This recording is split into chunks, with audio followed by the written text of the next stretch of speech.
Subtopic 1.1 Rate Law. The learning outcomes for this video are: A. Define reaction rate. B. Write differential rate equation. D. Define rate law, order of reaction, and half-life. E. Write rate law with respect to the order of reaction. F. Write the integrated rate equation for zero, first and second order reactions.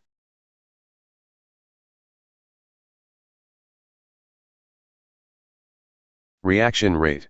Reaction rate can be defined as the change in the concentration of reactant, or product with time. Consider for the reaction, reactant A to product B. We can write rate as delta concentration over time.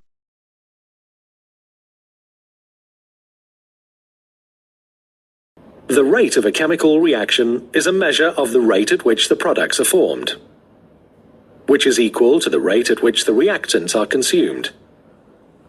This is taken as the change in concentration divided by the change in time. Hence, the rate of the reaction has units of moles per liter per second. In the reaction, reactants P and Q give products R and S. The relative rate for this reaction can be expressed in terms of the decrease in concentrations of reactants and increase in the concentrations of products as -1 over P, delta P per delta T, equals to -1 over Q, delta Q per delta T, equals to +1 over R, delta R per delta T, equals to +1 over S, delta S per delta T. Note the minus sign for the reactants, which is necessary because the concentrations of reactants decrease with time, whereas the concentrations of products increase. The numerical value of the rate will vary according to the number of moles of the reactant involved in the stoichiometric equation versus the number of moles of the product. Let us look at an example.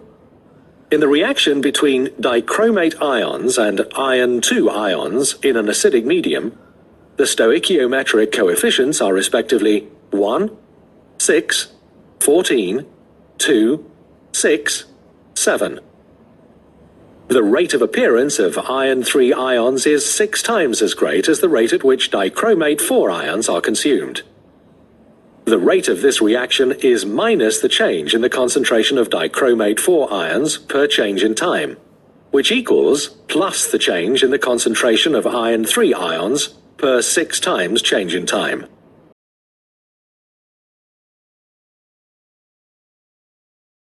Rate law.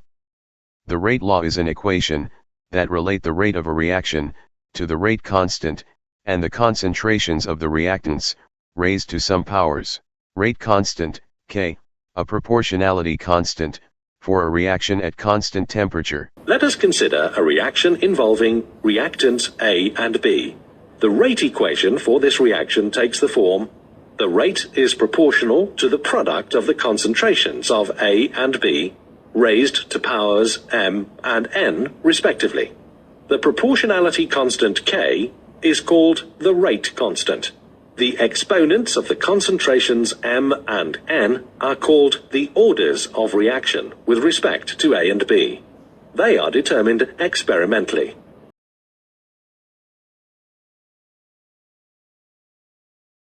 Order of reaction. Defined as the power to which the concentration of a reactant is raised in the rate equation. The order of a reactant is not related to the stoichiometric coefficients of the reactants in the balanced chemical equation. It can be only determined experimentally. Overall order of reaction, sum of the order of reaction for each reactant in the rate law.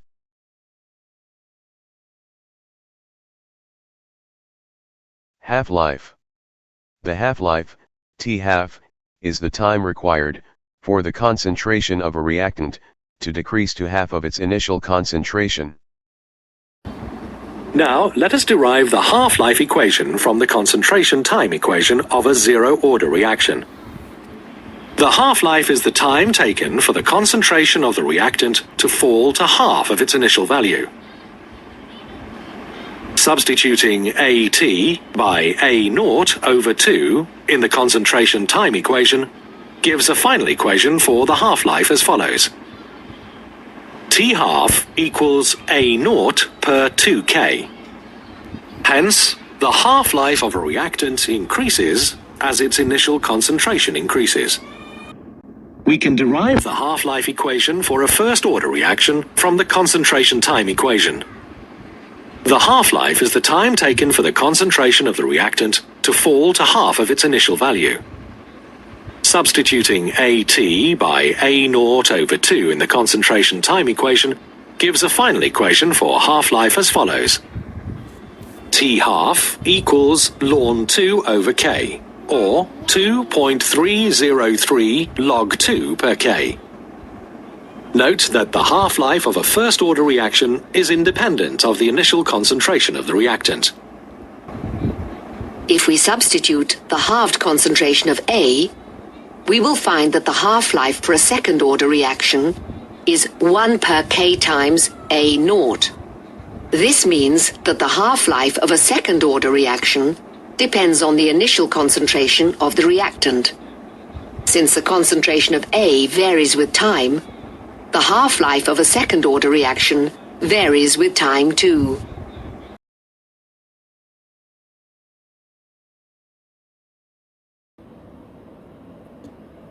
For a zero-order reaction of the type A gives products, the rate equation is as follows. The decrease in the concentration of A per unit change in time is equal to the rate constant K. The rate of the reaction does not depend on the concentration of the reactant. After integration and multiplication by -1, we obtain the following rate equation.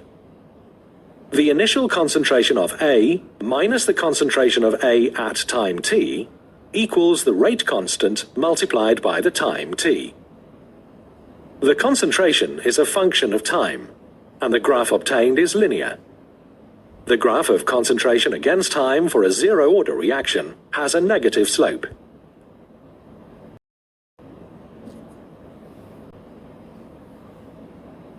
Suppose that this reaction is first order with respect to the concentration of A. Using calculus, one can show that a first-order rate equation, like this, leads to the following relationship between the concentration of A and time. So, the rate equals the negative change in the concentration of A per change in time, and equals the rate constant multiplied by the concentration of A. Rearranging the equation and integrating from time equals 0 to time equals t gives the logarithm of the concentration of A at time t minus the logarithm of the initial concentration of A equal to minus the rate constant multiplied by the time t. This can be rearranged to give the equation showing that the logarithm of the initial concentration of A divided by the concentration of A at time t is equal to the rate constant multiplied by the time t. The rate equation is the decrease in the concentration of A per change in time and is equal to the rate constant multiplied by the square of the concentration of A. Again, using the methods of calculus, this equation can be rearranged to give the form which is on the screen.